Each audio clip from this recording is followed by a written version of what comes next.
Louise, so great to see you. Oh, wonderful to see you, Wendy. Before we start, I have to sort of let people in on something that we go way back. We were really close friends in high school, and We met it when we were trying to figure it out. I think we were 14 or 15.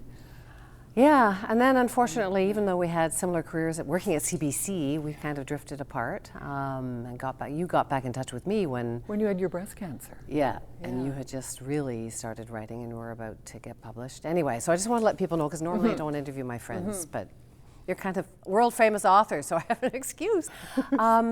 It's pretty amazing. You've sold millions of books, 23 languages. Can you believe it? Yeah, I can. Can you? No.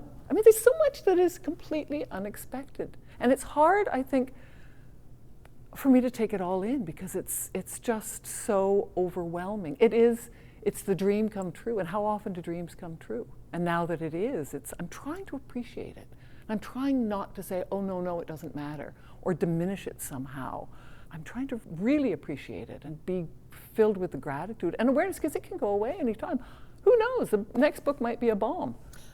But you keep churning them out. You've just completed the 12th in what, 11 years? 12 and 12 years? In 12 years. You're a It's a book a machine. year. I am. I'm a murdering machine.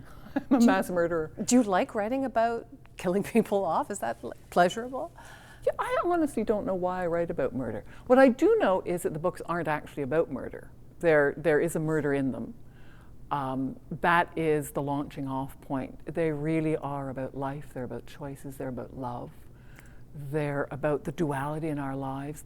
And the books are about terror, but they're about goodness too. And that was true in my own life, that I lived in terror for much of my life. What were you terrorized by? I don't know. I was born afraid. I was chiefly afraid of other people. Yeah, you went through a pretty rough period in your Yeah, 20s and 30s. You talked about being so lonely, of almost dying of loneliness. What happened? I think it was all part of the being afraid of other people. So I'd felt for most of my life that I was on an island looking at the mainland.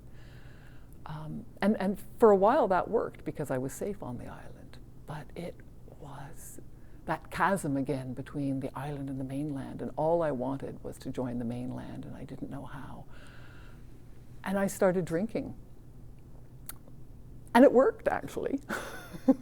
Oh, this is okay. Now suddenly I'm bright and I'm smart and I can go out to social events and I'm glib and people like me.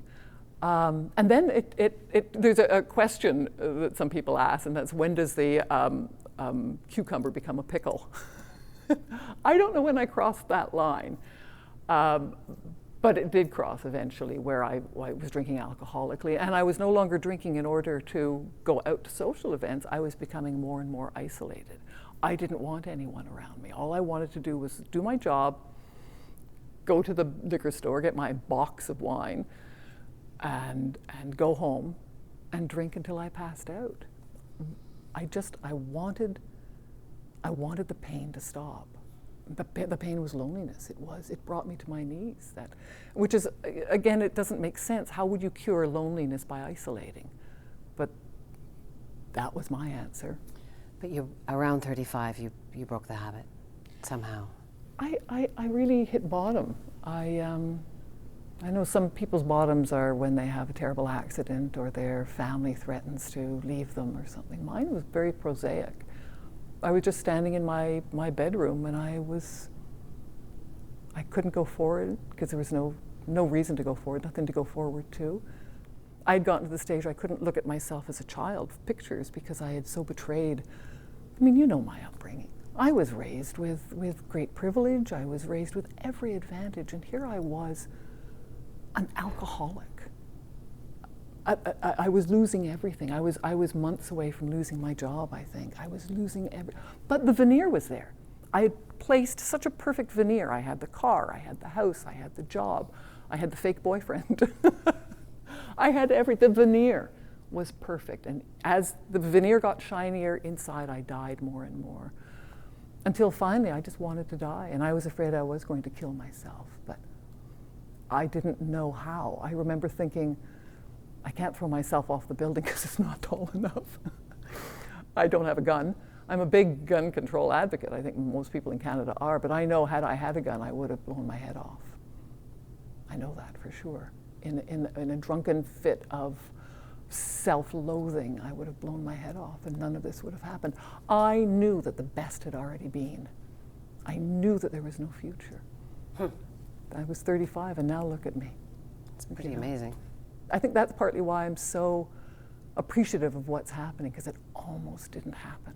Well, all of your books, actually, a lot of them are about people having a second chance. And you write about that. You have this really profound relationship with the people that read your books, and you talk about second chances, and here you are. From that it breaks my heart to think of all the people who give up. And I understand it because the pain is so great. But if you just hold on, if you ask for help, just ask for help. I asked for help. And everything just fell into place, and I have never been happier. Got friends, gave up the fictional friends, the makeup friends, got actual friends. And I'm in on the messy mainland, where it is messy. The mainland is messy, and it's dirty, and it's got potholes, and it's got valleys, but my God, it's fantastic. So you married, you met the love of your life, you met Michael. He was head of hematology here in Montreal, and you married. Children's. Kind of unusual, but he was truly, he was the inspiration. He gave you the safety to write. He did. Well, I fell in love with him on our first date, poor man, and then I was like crazy glued to him, forced him to marry me. I kept saying, are you not in love with me yet? Yes, and then he came, then we got married and whatnot, and he said, I remember that you've always wanted to write a book. And if you would like to write, quit work to write. And what he said next was, I think, almost as wonderful as when he first said, yes, I do love you. He said, I'll support you. Thank God he meant financially. And it took years. Took years. Yeah, well, then I suffered writer's block for 5 years. It got embarrassing. Michael stopped asking me, how's the book going, honey? And then finally, when I showed him the pages, he would inevitably say, this is wonderful. Even though I knew it wasn't. And I needed that. I needed, because there's enough criticism happening in my own head. I didn't need that. Some people like being married to their biggest critic, and I don't. I need to be married to my biggest cheerleader, and that was Michael. So then recently, a couple of years ago, Michael's been diagnosed with dementia? It's dementia, that's right.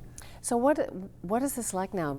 Here's the man who kind of pulled you back from the brink. He did. There was such a huge IOU out there to Michael that now I feel, well, I'm paying it off in that psychic realm. I'm able to give back to him what he gave to me. He gave me my life and my dream, and I'm able to give him these last few years of comfort. So 12 books down. 12 books, a dozen. How many more to go? Well, how do you see your future? Are you just going to keep pumping them out? You know, again, back to Michael with the dementia. The writing has been a blessing because it's mine. And Michael has been a huge part of it. No Michael, no books for sure, and I'm very aware of that. But at 5:30, 6 in the morning, when I sit there with my cafe au lait and the laptop and in front of the fireplace, and it's quiet, it's my world. I can enter into the world of Three Pines, and again, I'm safe and sovereign. I can control that world, and I like those characters. And it's been such a balm for me. It's been a harbor for me. So yeah, I plan to murder at will for the rest of my life. I feel quite benign that I, for the most part, only have one murder per book. You're welcome. Oh, it's been so great to catch up. I loved it. Thank you, Wendy. All the best to you, Louise. Thank you.